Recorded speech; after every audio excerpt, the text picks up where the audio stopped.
राजपूतों को इतिहास में बलिदान और शौर्यता के लिए जाना जाता है। सबसे आगे युद्ध लड़ने के लिए दिया ऐसा बलिदान, रोंगटे खड़े कर देगी दास्तां। नमस्कार मित्रों, मेरा नाम है सोनू मीणा और आपका स्वागत करता हूं आपके अपने YouTube चैनल पर, जिसका नाम है हिंदी कविता बाय SM, जहां पर मैं आपके लिए लेकर आया हूं शौर्यता, वीरता और पराक्रम की एक ऐसी दास्तां जिसे सुनकर आपके भी रोंगटे खड़े हो जाएंगे। राजस्थान के वीर योद्धा युद्ध की घड़ी में सबसे आगे रहने के लिए हर वक्त तैयार रहते थे। सबसे आगे रहने की ऐसी ही कहानी है चूड़ावतों और शक्तावतों की। राजस्थान का हर जर्रा वीरता और शौर्य की कहानियों से अटा पड़ा है। यहाँ के कण कण में ऐसी हजारों कहानियां हैं जिनमें यहाँ के वीर योद्धा मातृभूमि की रक्षा और आत्मसम्मान के लिए हंसते हंसते अपने प्राणों की आहुति दे देते हैं। राजस्थान का इतिहास बताता है कि पराक्रमी वीर योद्धा युद्ध की घड़ी में सबसे आगे रहने के लिए हर वक्त तैयार रहते थे। युद्ध में सबसे आगे रहने की ऐसी ही एक कहानी है चूड़ावतों और शक्तावतों की।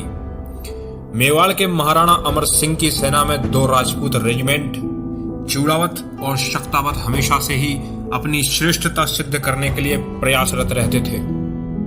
मेवाड़ की सेना में चूड़ावतों को हरावल यानी युद्ध में सबसे आगे रहने का गौरव प्राप्त था।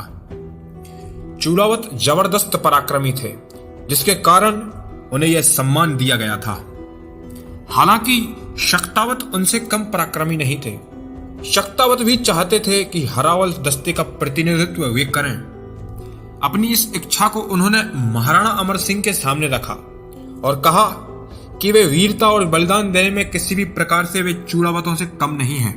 शक्तावतों की इस बात से अमर सिंह पशोपेश में पड़ गए। उन्होंने इस पर काफी विचार करने के बाद अपना फैसला सुनाया। उन्होंने कहा कि दोनों का दल उंटाला दुर्ग पर अलग अलग दिशा से एक साथ आक्रमण करेंगे।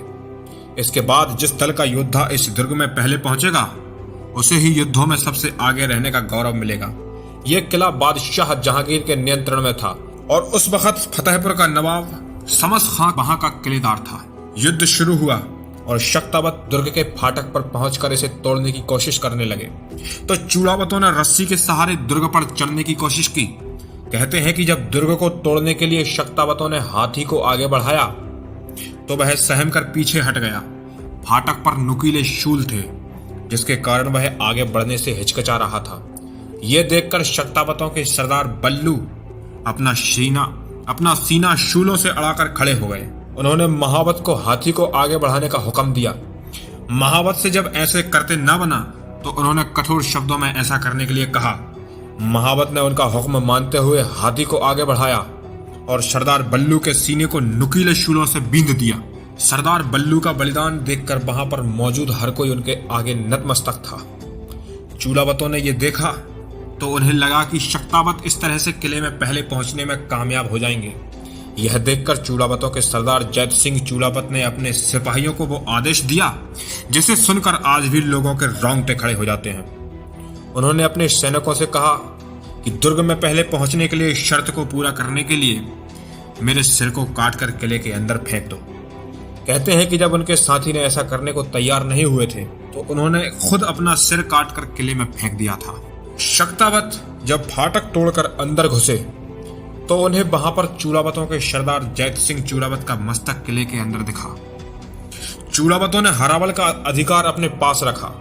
यह युद्ध दिखाता है कि राजस्थान की मिट्टी में पैदा होने वाले वीर अपने जीवन के लिए नहीं बल्कि अपने सम्मान के लिए जीते हैं और इसके लिए वे स्वयं का बलिदान देने से भी पीछे नहीं हटते।